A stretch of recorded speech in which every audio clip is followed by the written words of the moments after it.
Bago nating ipagpatuloy ang kwento, gusto ko lang po humingi ng kapatawaran at malawak na pangunawa kung di tayo nag-upload agad sa kadahilangan na iilang chapter pa lang itong ating kwento, kaya by chapter ko siya ina-upload at hindi ganun kahaba, baka lalo tayong mabitin pag na-upload ko agad siya ng minsanan. Maraming salamat sa suportang tunay. Sa nakaraang kwento nga natin, meron na naman panibagong character na ang pinakita. Ang isa pa nga dito ay nangangalang 6 years at ang isa naman ay tinatawag na Master Ancestor. At ano nga ba ang magiging papel ng isang individual sa ating bida na mukhang may alam din ito patungkol sa pagpapalakas? Sa nakaraang kwento dito na nga sinimulan ng ating bida ang pagbibigay ng instruction kay Xiao Sun para mapahasa pa ang kanyang kasanayan, at makikita din natin na ang kasanayan pala na binigay ng ating bida ay isa sa pagbuhat ng malaking bato. At ano nga ba ang maidudulot nito kay Xiao Sun kaya naman? Sa pagsisimula na ng ating kwento, pinakita naman ng isang mataas na talon na napakasarap naman magbabad dito dahil sa malamig na simoy ng hangin at nakakatanggal nga ng sakit sa mga katawan natin at nang merong isang individual na humihikab ng malakas at kahit sino naman ay aantukan kapag ganito kakalmado ng kalikasan at lamig ng simoy ng hangin. Ang humihikab ng individual ito pala ay ating bida na tila pagod at nakaupo na lang ito sa isang malaking bato na habang sinasabi din niya sa kanyang sarili na, sobrang napapagod na ko, ano ba tong pinasok ko, mas pinahirapan ko pa ang aking sarili. Tinutukoy nga nito bakit tumanggap ito ng disipolo na wala naman siyang ibang kakayahan ngayon kundi magpahinga na lang sa maghapon. At dagdag pa niya, wala na nga akong silbi, isa na nga akong bulag na punta pa ako sa isang isla na di ko alam saan itong parte at ito ba talaga ang nakatanda na mangyari sa akin. Sinabi nga ito ng ating bida na may pagtatanong sa kanyang sarili, at nang napangiti na nga lang ito mukhang may binabalak na tipong nakaisip ng gagawin niya.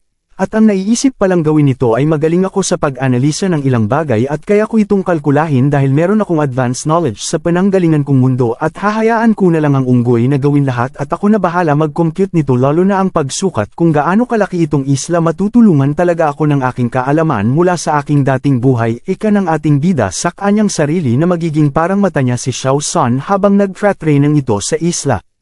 At naiisip nga pa ng ating bida na sa ginagawa ni Xiao Sun na pag-train ng lubos itong lalakas ang kanyang katawan dahil ganito ang napanood ng ating bida sa sinusubaybayan niyang palabas nung nasa dati pa itong buhay niya. At ito pala ang sinusubaybayan ng ating bida sa kanyang dating buhay na kanyang pinapanood at familiar naman ito sa atin at nasabi pa nga ng ating bida, sa method ng ginagawa ni Xiao Sun mahahambing ko ito sa ginagawa ni Son Goku sa pinapanood kong Dragon Ball Z na habang nag-train siya sa pamumuno ni Master Roshi. Syempre may scientific basis ito kaya pinagawa ito kay Goku. Ika ng ating bida na may pagngiti sa kanyang sarili na isip pa niyang genius siya.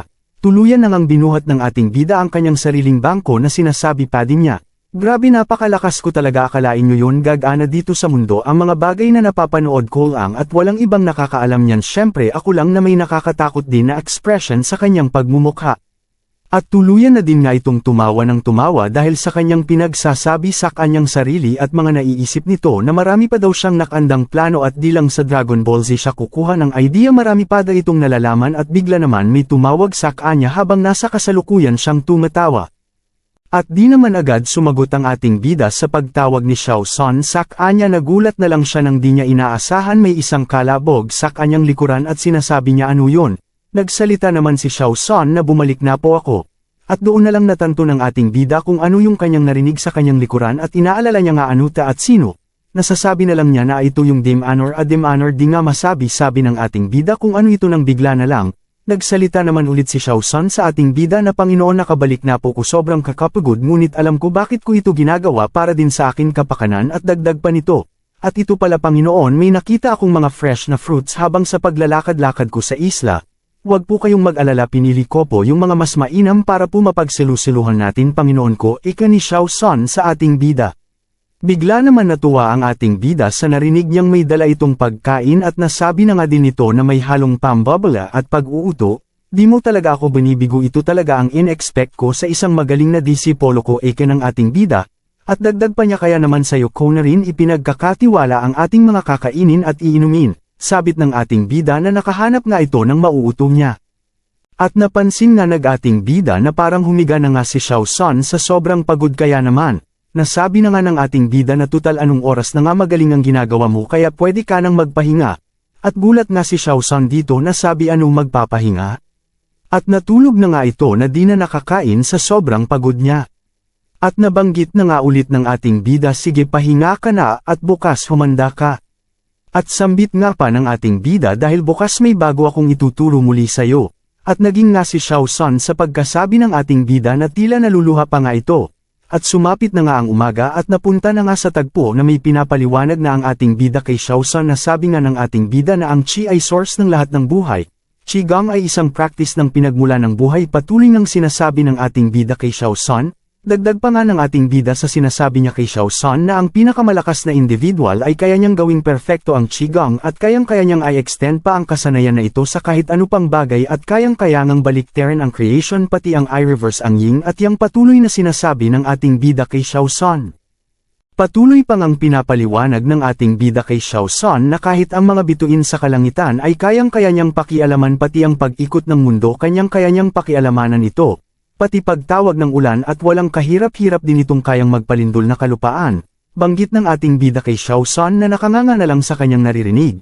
Di pa nga doon natatapos ang paliwanag ng ating bida kay Xiao Sun, dagdag pa nga ng ating bida, kayang-kaya niyang maglakad sa hangin at sumakay sa magaulap, kaya naiang pahintuin ang anumang bagay ika ng ating bida kay Xiao Sun, pati ang paglakad sa ibabaw ng katubigan at ang kakayahang buhayin ang anumang mga patay. Patuloy nga itong sinasabi ng ating bida kay Xiao Sun. At patuloy ngang sinasabi ng ating bida kay Xiao Sun na dito sa Yangcheng City dito yung nilalang at tanyag na Qigong Master. At ito nga walang iba kundi si Wang Qi, ang kilalang pinakamalas na individual sa mundo. At napunta na nga sa kasalukuyan na di nga talaga naiintindihan ni Xiao Sun ang lahat ng mga pinagsasabi ng ating bida, at wala nga itong idea na tanong niya na lang sa ating bida na, Panginoon, ano pong magiging parte sakin ang mga nalaman kong istorya galing kay Wang Qi. Ika ni Xiao Sun sa ating bida na lubusan nagtataka at naguguluhan talaga.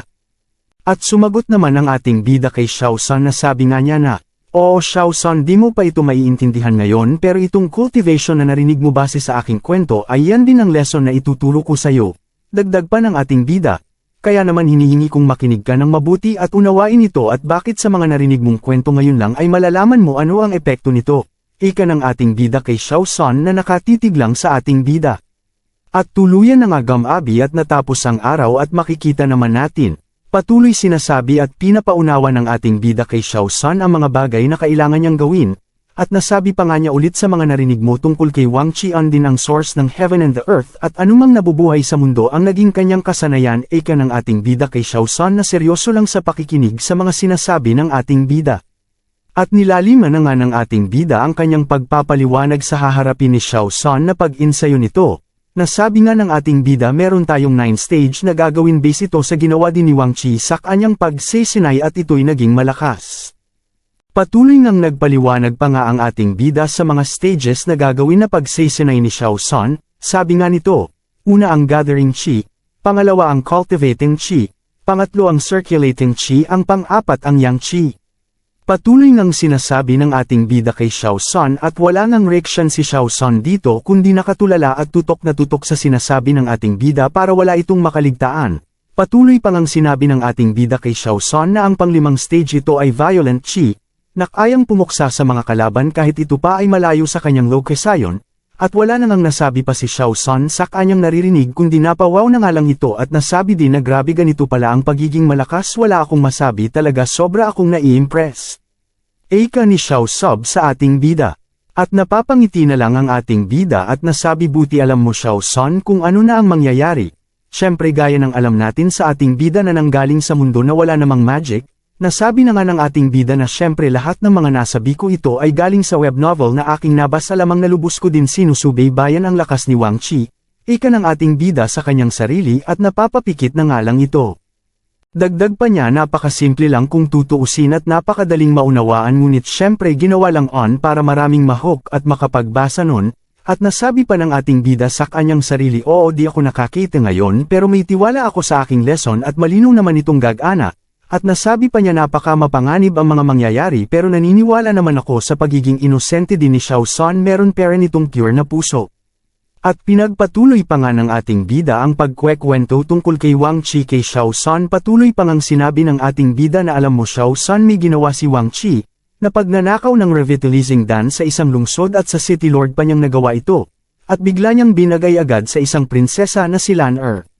Napakamot ulo na lang si Xiao Sun sa mga narinig nito at nasabi na nga niya ano ba to Panginoon wala po akong naiintindihan at nasabi pa nga din niya na bakit ba gagawin ni Wang Chi mga ganon, ika ni Xiao Sun sa ating bida.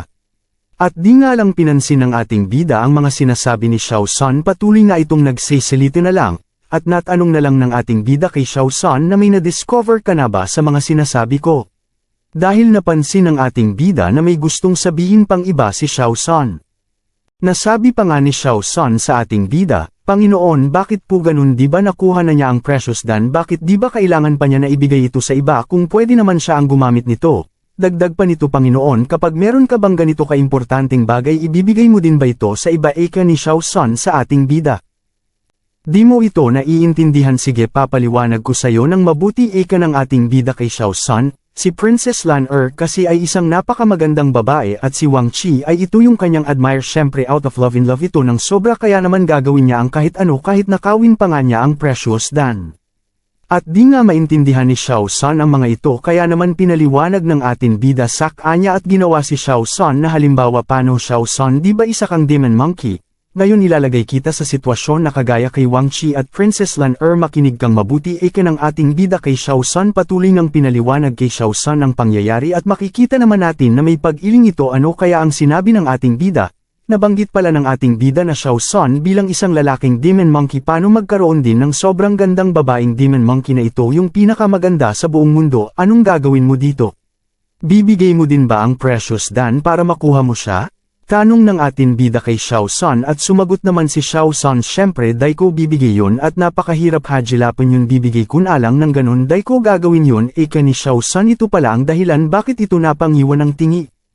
Nasabi na lang ni Xiao Sun na napakimportante ng dana yun di ako papayag na ganun na lang na makuha ito ng iba ika pa nga ni Xiao Sun sa mga gusto kumuha sa akin ito kapag meron ako nun kailangan nila akong i-challenge at kung sino ang mananalo mapupunta sa kanya ito dahil siya ang pinakamalakas. Dagdag pa nga nito ni Xiao Sun sa ating bida, kahit po ikamatay ko the kapo ito ay bibigay ng basta-basta pag meron po ko nun.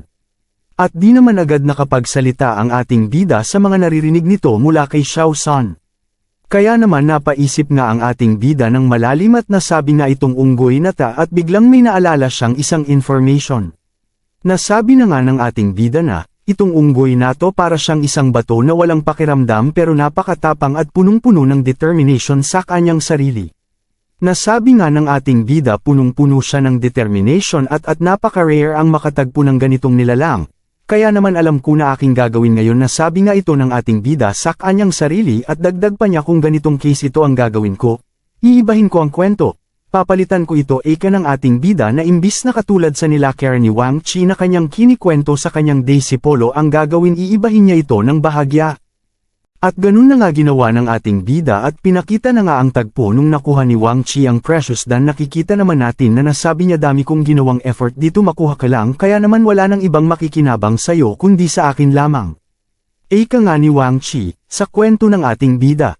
Aktong ang kakainin na niya ito ay susubo na nga niya ito ngunit meron siyang narinig na boses at kalabog ng pinto at napalingon na nga ito kung saan niya naririnig ang ingay na ito.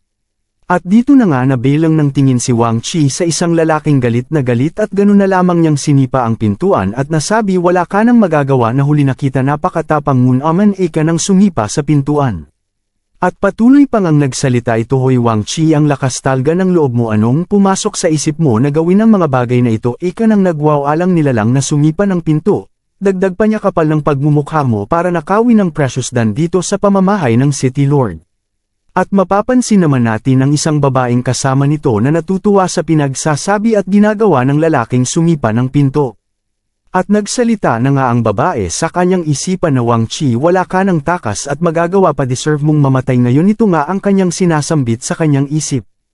Nabigla naman si Wang Chi sa kanyang paglingon at di niya akalain ang tagpo na to dahil ang babaeng kasama ng nagsipa ng pinto ito pala si Princess Lan kaya mababatid sa pagmumukha ni Wang Chi na naguguluhan bakit nandito si Princess Lan at nasabi na lang nito na pauutal ang pangalan ni Lan At sa susunod na nga na kwento dito na matatanto ni Xiao Sun kung bakit siya pinagbubuhat ng malaking bato at dito na din mangyayari ang kagimbal-gimbal na pag-guessing ng natatagong lakas ni Xiao Sun, at ipapakita din sa kwento na lubos nang naiintindihan ni Xiao Sun ang patungkol sa chi na panimula ng lahat ng may buhay, At paano makakapagpalabas ng oras si Xiao San sa tulong ng ating bida? Kung gusto nyo pang ang magpatuloy ito ay huwag kakalimutang na mag-like at palambing na din ang subscribe. Maraming salamat sa suportang tunay.